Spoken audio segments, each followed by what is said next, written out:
വമൽ ഹയാത്തു ദുനിയ ഇല്ലാ മതാഉൽ ഗുറൂർ. ദുന്യാവ് വഞ്ചനയുടെ ചരക്കാണ്, വഞ്ചനയുടെ ചരക്ക് മാത്രമാണ് ഈ ദുന്യാവ് എന്നാണ് അല്ലാഹു തആല പഠിപ്പിക്കുന്നത്. ദുന്യാവ് അങ്ങനെയല്ലേ? എന്താ ഇപ്പൊ നമ്മുടെ ദുന്യാവിന്റെ അവസ്ഥ? ഒരു കുട്ടി അവൻ അംഗൻവാടിയിൽ പഠിക്കാൻ തുടങ്ങുന്നത് മുതൽ അവന്റെ പഠനം തുടങ്ങുകയാണ്.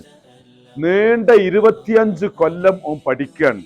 ഓന്റെ അംഗൻവാടി പഠനം, ഓന്റെ സ്കൂൾ വിദ്യാഭ്യാസം, ഓന്റെ കോളേജ് പഠനം, ഓന്റെ പ്രൊഫഷണൽ കോഴ്സുകള്, ഇതുൾപ്പെടെ 25 കൊല്ലം പണിയെടുക്കാൻ വേണ്ടി 25 കൊല്ലം പഠിക്കുകയാണ്.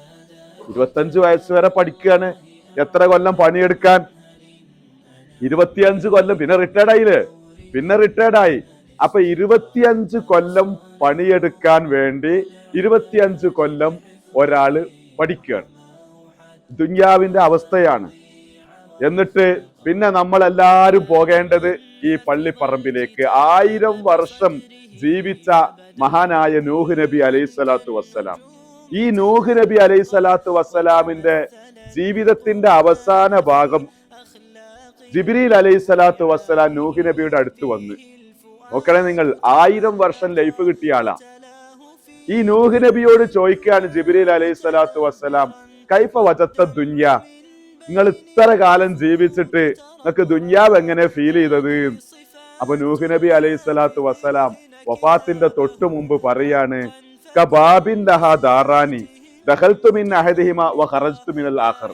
ഒരു വീട്, ആ വീടിന് ഒരു വാതില്, ആ വാതിലിലൂടെ അങ്ങോട്ട് കയറി മറ്റേ വാതിലിലൂടെ അങ്ങോട്ട് പുറത്തുപോയി. ഇതുപോലെയാണ് ഫീൽ ചെയ്യുന്നത്.